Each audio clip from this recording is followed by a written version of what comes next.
mas o Flamengo, sobretudo pela primeira etapa e por buscar o resultado, você ganhar de novo, e no caso do Flamengo de novo na Arena MRV, é muito importante. E com o futebol que dá alternativas também. E vamos para o jogo, o Flamengo segue vivo, não mais na Copa do Brasil, mas para o Flamengo também é bom agora, e me pareceu para a escalação inicial lá no jogo de ida no Maracanã, que agora só vai ter Libertadores e Brasileiro para o Flamengo.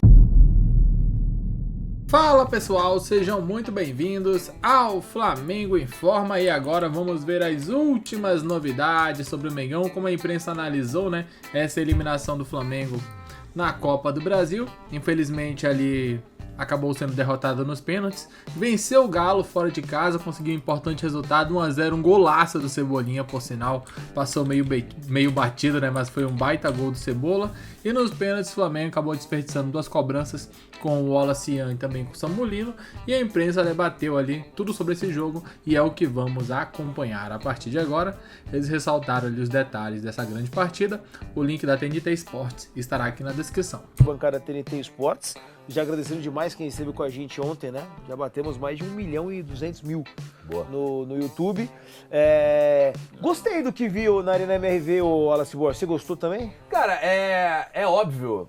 Eu acho que se você pegar o jogo do Flamengo ontem, acho que o Flamengo fez um bom jogo durante 60 minutos, 65, 70 minutos. Eu acho que depois com as substituições, acho que a gente vai chegar lá, vai falar sobre isso. Acho que o Flamengo caiu. E eu acho que é inegável que o Galo também melhorou nesses 3 jogos contra o Flamengo. O Galo, se você pegar o que o Galo fez contra o Bucaramanga na Copa Sul-Americana, e você vê o que o Galo conseguiu fazer nos 3 jogos contra o Flamengo, cara, o Galo subiu de nível, inclusive na questão defensiva. O Galo passou a se defender muito melhor. O Cuca entendeu algumas mudanças no campo que podem surtir efeito. Eu acho que ontem o Arana foi mal, depois que o Scarpa voltou para a lateral esquerda, o Galo voltou a melhorar no jogo. Eu consigo ver evoluções. Claro, no final o Galo sai com a vaga de maneira muito honesta, assim, pô, você tem um cara que nem o Everson, faz uma diferença muito grande, e você tem alguns jogadores que voltaram a jogar num nível muito legal. Pra mim, o nome do confronto, eu sei que o Everson é o cara mais decisivo, não tem o que falar. O Everson é o cara que vai bater o pênalti, é o cara... Pra mim, Gustavo Scarpa jogou uma barbaridade nos 180 minutos. Bola na trave aí, ó. Gostei muito do Coelho. E o Coelho também é muito impactante, bem, né? Muda muito o jogo. O que o Scarpa jogou de lateral, de meia esquerda, de ponta esquerda, jogou na direita em algum momento, em todas muito bem. O Scarpa fez um confrontaço. E, cara, vemos um Galo que está se fortalecendo, tem contratação chegando, o time vai mudando de patamar aos poucos. E eu repito, voltando ao patamar dele, né? Que se imaginava. Foi um jogo bom do Flamengo. Acho que não entro em maluquice de achar que foi que vergonha. Não, acho que foi um jogo bom. Mas vocês acham que de repente traz...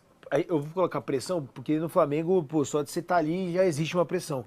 Mas quando você é eliminado, e embora exista aquele discurso de que a Copa do Brasil, entre aspas, atrapalha, porque às vezes o time vai completo lá e depois alguém sente, aquela coisa de sempre, né, que a gente vê nos últimos anos do Flamengo.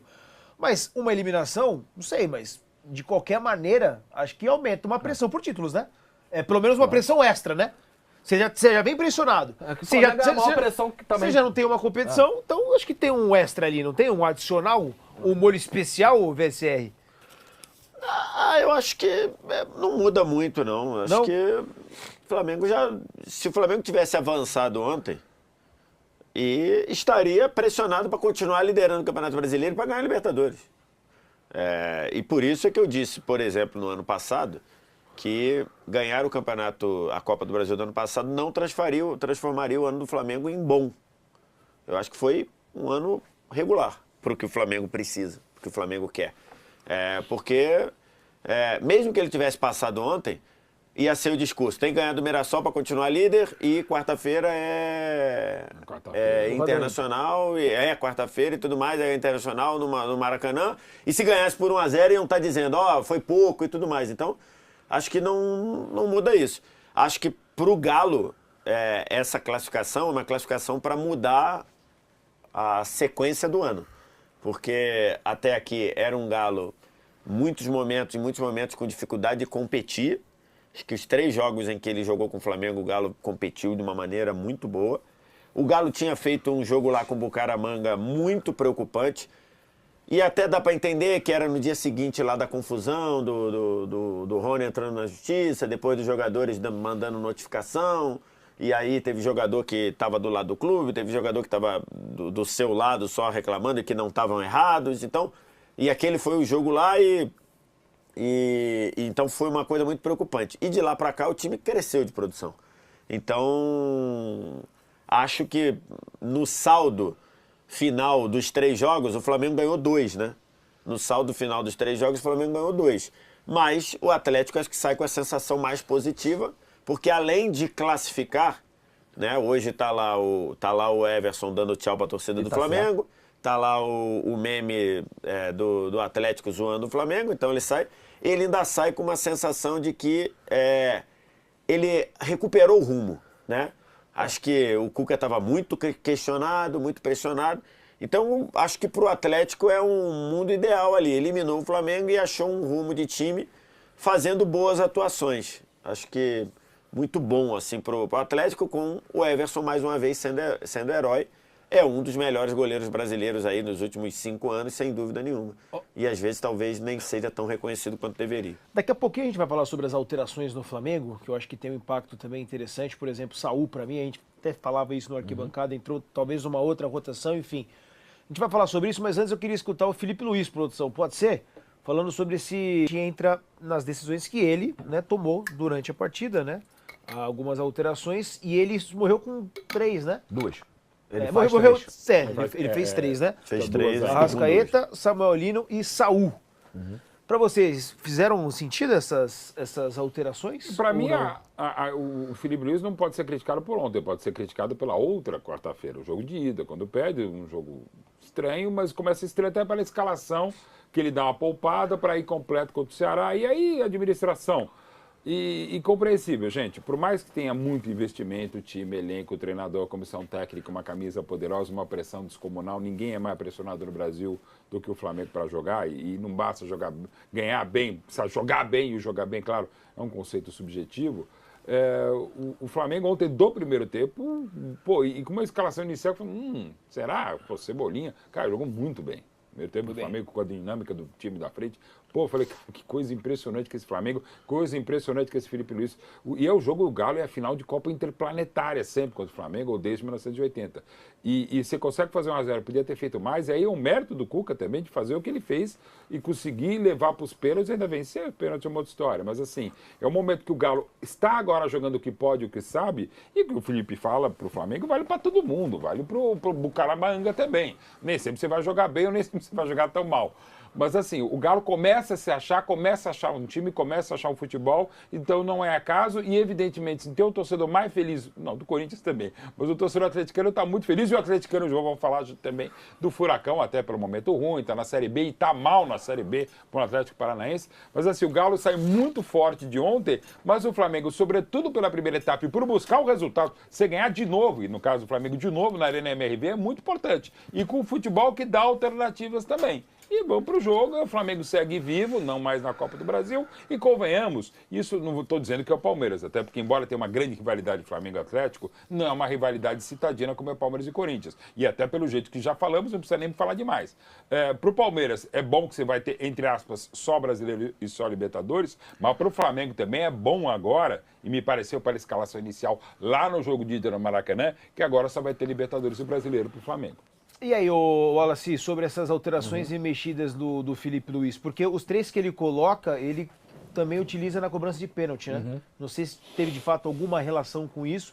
Inclusive o Samuel Lino perde, né? Não, o Samuel Lino perde, exatamente. O Saul faz. O Saul faz, a Arrascaeta faz também. Cara, na hora do jogo, eu falei, cara, não entendi essa saída do Plata. Pô, pra mim, quem tinha que sair era o Wallace, olhando o jogo, né? Só que depois, na coletiva, o Felipe falou que o Plata pediu pra sair. Então aí é uma outra coisa completamente diferente. Então a minha percepção, tudo bem, eu poderia achar que não era pra sair, mas... A única coisa que eu realmente discordo é o Saul estar jogando de ponta direita. Quando ele entra pra fazer a ponta direita. Gente, o Saul sequer pré-temporada direita estava fazendo. É diferente, o Samulino jogou o Mundial de Clubes, ficou um tempo de férias e veio pro Brasil. O Samulino está numa condição física, não está nas melhores, nas piores, mas beleza. O Saul não jogou o Mundial de Clubes, tirou um férias de um mês, bonitinho, certinho. Está em outra rotação completamente diferente. Eu tenho dúvidas se no ápice do Saul ele vai conseguir jogar fisicamente com intensidade na ponta direita. Neste momento, mais ainda. Soma-se ao fato de que o Flamengo precisava talvez de um segundo volante que saísse para o jogo ontem. no lugar do Everton Araújo. O Everton Araújo eu não sou um cara que pega no pé, né? De transformar um moleque num bagre como algumas pessoas fazem. Mas ele é um cara que tem menos qualidade pra sair pro jogo do que o Saul. Ontem foi honesta a participação dele, eu achei. Eu acho que com bola tem alguns problemas ainda, cara, pra construção do que o Flamengo precisa. Achei ok. Mas eu teria usado o Saul como um segundo volante. E a minha maior discordância é essa. E a outra discordância, eu acho que, apesar do Wallace ter pedido pra bater o pênalti, eu acho que algum jogador mais experiente poderia falar, cara, tem o Léo Ortiz aqui pra bater, tem algum outro jogador mais experiente pra chamar a responsabilidade pra bater. Não sei se eu teria... Quando o Wallace vai pra bola, eu falei, cara, tá na cara, petecando bola e tal. Eu falei, cara, tá na cara que o moleque tá muito nervoso. E acabou batendo na lua, né? Vocês acham que se de repente fosse uma outra competição, se fosse Libertadores, o Felipe Luiz barraria o Wallace? Ele estaria no banco, né? Ele começaria no banco. Se fosse Libertadores, ele começaria no banco. Talvez ele não fosse nem utilizado. Não, tudo bem, mas digo assim, num cenário em que o Wallace tivesse jogando. Barraria o quê? De bater? Barraria. Porque assim, ele já Então, falou várias vezes sobre essa questão da personalidade. Foi assunto isso também nos defensores. Então, tem muita gente que diz que quando o cara pede pra bater, se você diz não, tu meio que mata o cara também, né? Mas não foi esse Em 22 aconteceu isso, Davi Luiz e Rodinei, né? O Vitor Hugo pediu pra bater o pênalti contra o Corinthians, o Davi Luiz falou, cara, se for pra alternado, você bate. Quem vai bater é o Rodinei, que é mais experiente. Mas não foi praticamente o que fez o Ancelotti com o Hendrick? Né? Ele olhou e falou assim, eu fui olhar pra cara quem ia bater o último, olhei pro Hendrick, tava todo cagado, olhei pro Rudiger. Foi mais ou menos isso. Não, isso tem também. Não, digo assim, é o contrário. É uma... O Wallace falou Mas que aí tava então confiante. seria o contrário. Então se fosse o Ancelotti, bateria o Wallace. O Wallace falou que tava confiante. Sim, eu tô falando assim, mas são situações que podem acontecer no E aí sim, falou, mas ele jogou a bola pra cima, tipo o Militão, gente, cada um, cara. Assim, a gente ia ficar analisando um pré... O Vasco jogou a bola pra cima também e bateu bem. Então, é de cada um, né, velho? Vamos escutar o Felipe Luiz falando sobre o Wallace? O menino, pô. Pode ser? Todos os jogadores, absolutamente todos, 100% dos jogadores que estão no meu elenco, no meu vestiário agora, foram criticados em algum momento da carreira. É normal, faz parte do processo. Ele tem que assimilar o antes possível, não deixar se abater e voltar mais forte. E não tenho nenhuma dúvida que ele vai estar mais forte. Ele perde o pênalti, mas numa boa. Eu achei que ele tava jogando pra caramba, velho. Eu gostei bem da partida. Ele tava jogando muita bola. Eu não sei se eu achei. Gostei bem Com da personalidade, ainda com uma pitadinha de provocação, eu acho que é importante ter. Eu acho assim, eu acho que qualquer decisão do Felipe Luiz, se não classificasse, seria criticado. Porque, por exemplo, se ele não bota o Saulino, que eu no arquibancada eu falei, entrava em outra rotação do jogo. O Saul. Perdão, não o Samulino, o Saul. Eu até falei na transmissão que o Saul entrou numa outra rotação do jogo e tudo, e o jogo estava pegado, e aí o Scarpa passou para a lateral, piorou ainda o lado esquerdo piorou no sentido o lado esquerdo do Atlético ficou ainda mais ameaçador para o Flamengo, ou seja, o Scarpa ali melhorou o lado esquerdo do Atlético. Se ele não botasse o Saul, ele botaria o Matheus Gonçalves. Se fosse eliminado, iam reclamar. Matheus Gonçalves e tudo, não sei o quê. Ou então ele botaria um jogo mais pra um cara experiente, ia ter... mais ou menos. O Saul tá fora de rotação. Acho que todo mundo sabe que o Saul tá fora de rotação. Ou as alternativas ao Saul na ponta direita, que, repito, o Saul entrou numa outra rotação, o Felipe deveria ter visto isso. Porque, a não ser que o Saul esteja voando nos treinos e... Tá aí, né? Tá aí um pouco do que foi analisado, né? Um pouco do que foi comentado. Eu acho assim que as escolhas não foram ruins. A ordem delas é o que pega, né? Poderia colocar ainda o Léo Ortiz pra bater. Tinha o Léo Pereira, se eu não me engano, acho que ele não tinha batido ainda. Ou poderia ter batido, não me recordo, né? Mas não dá pra colocar o garoto pra bater, né? Infelizmente, não na última cobrança. Põe pro segundo, põe pra iniciar. Não, põe pro terceiro, sabe? Mas assim... Poxa, é uma pena. Também o Samulino perdeu o pênalti dele. Ninguém tá falando do Samulino, mas ele perdeu. Chega com uma contratação mais cara da história do Flamengo. E perde um pênalti também onde o Everson defendeu, né? Porque se o Samulino faz, o Flamengo ia ficar ali com a vantagem. Porque o Rossi tinha pego o pênalti anterior, né? Então fica só lamentações. Agora o Mengão pode focar 100%, né? Em duas competições que são mais importantes, certamente, que são a Libertadores e também o Brasileiro. Assim, o lado positivo é que vai ter tempo para descansar, né? E focar nas competições, e chega certamente como um grande favorito nas duas. Eu quero muito saber o que vocês pensam. Daqui a pouco voltaremos com mais informações. Obrigado a todos. Valeu!